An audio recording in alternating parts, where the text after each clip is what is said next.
Welcome to The Explainer. Today, we're going to talk about something I think a lot of us feel, that overwhelming, just exhausting need to try and control everything around us.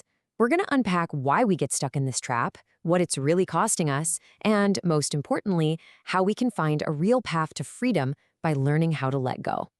All right, so here's our game plan for this explainer. First, we're going to put a name to this whole thing, the control trap. Then we'll dig into the psychology behind why we even get stuck there.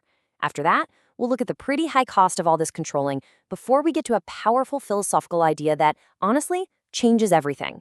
And finally, we'll get super practical with a toolkit for letting go and see the incredible freedom that's waiting on the other side.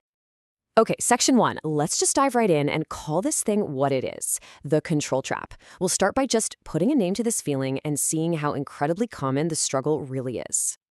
So I want you to really let this question sink in for a second.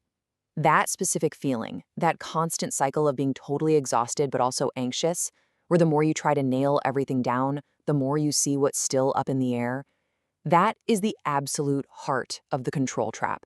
And if that sounds familiar, trust me, you're not alone.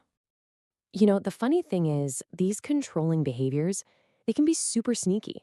They often sound like helpful suggestions, right? But whether it's correcting how someone chops garlic, giving them driving directions, or just refreshing your email for the 10th time, the impulse is the same. It's an attempt to manage the outcome. And the result?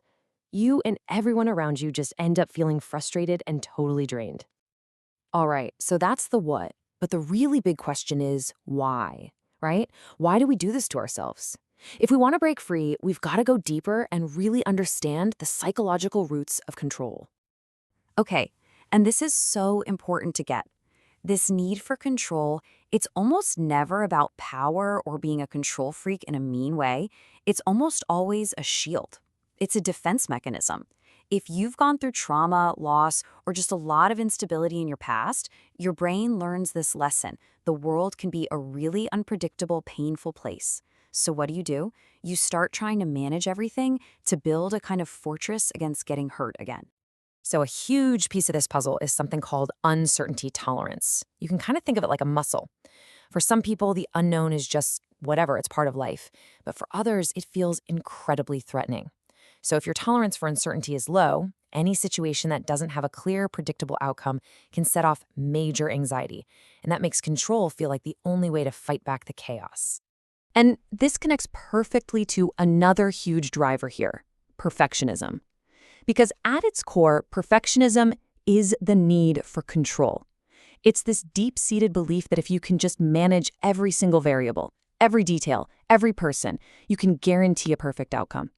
It's a defense mechanism that's really driven by a paralyzing fear of failure. Okay, but here's the kicker. This whole strategy, this thing we do to try and feel safe, it completely backfires. The very tool we use for security ends up having some serious unintended consequences.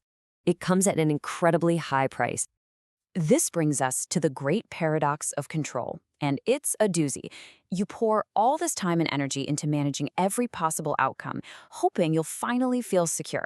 But what you get instead is this false sense of security that's super fragile. And the more you try to control, the more you realize you can't, which just leaves you feeling even more out of control than when you started. And the fallout from this? It's huge. That constant effort leads straight to burnout and chronic anxiety. It causes all kinds of problems in our relationships when we micromanage the people we love. And ultimately, the very behavior that was designed to protect us, it actually ends up shrinking our world, locking us inside this tiny, self-made box. So yeah, it's a heavy topic. But the good news is there's a way out. And it comes from this powerful, ancient idea that can totally reframe this entire struggle. It's a real philosophical turning point.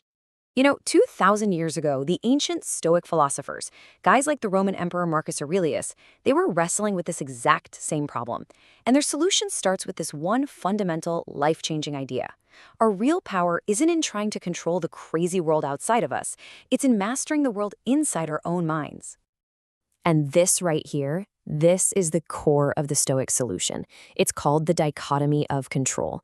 The whole idea is super simple, but honestly, it's life-changing. You take whatever's worrying you, and you stick it in one of these two columns, stuff you can control and stuff you can't. The Stoics said that all of our energy should go into that left column.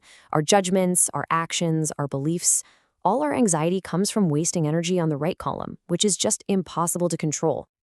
Now, this is a really, really important distinction, especially when you're dealing with regret. You might be thinking, yeah, but I messed up in the past. That was in my control. And you're right, it was. Keyword was. The second it's in the past, it moves from the left column over to the right. It becomes an external event you can't change. The only thing in your control now is how you think about it and what you learn from it. Okay, so now that we have this powerful new mindset as our foundation, let's get practical, right? It's time to build a toolkit with some real, concrete techniques for both our minds and our actions to actually start letting go. So first up, we're going to borrow some amazing techniques from something called cognitive behavioral therapy, or CBT. The goal is to learn to spot these common negative thought patterns, like all or nothing thinking, or always saying things should or must be a certain way. These are basically the language of control. The idea is to catch yourself in the act and then consciously challenge that thought with something a little more balanced and realistic. Okay, now for a more action-based technique. The fancy term is systematic desensitization, but you can just think of it as building your uncertainty muscle. The key is you don't let go of everything at once. You start small, like let your friend pick the restaurant or don't reread that email you just sent. Then you just sit with that little bit of discomfort and prove to your brain, see, I handled it. Celebrate that win, and then you level up to something a tiny bit scarier.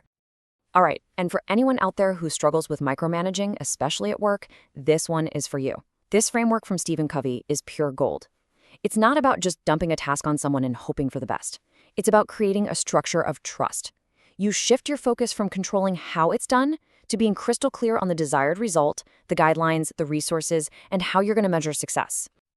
All right, so we've named the problem, we've dug into why it happens, and we've got some new tools in our belt. But what's the end game here? What's the real reward for doing all this hard work? What happens when we really, truly learn to let go?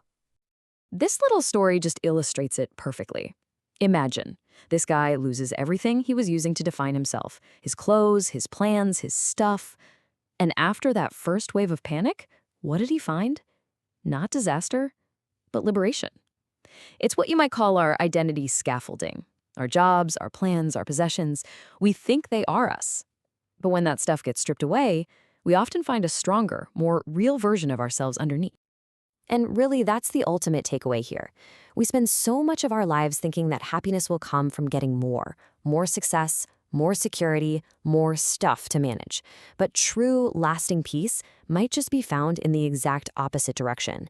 It's not about what we can grab and control on the outside, but about discovering the peace that's already waiting for us on the inside. And that brings us to our final thought, a question for you. This whole journey, from feeling trapped to feeling free, it doesn't start with some huge, dramatic gesture.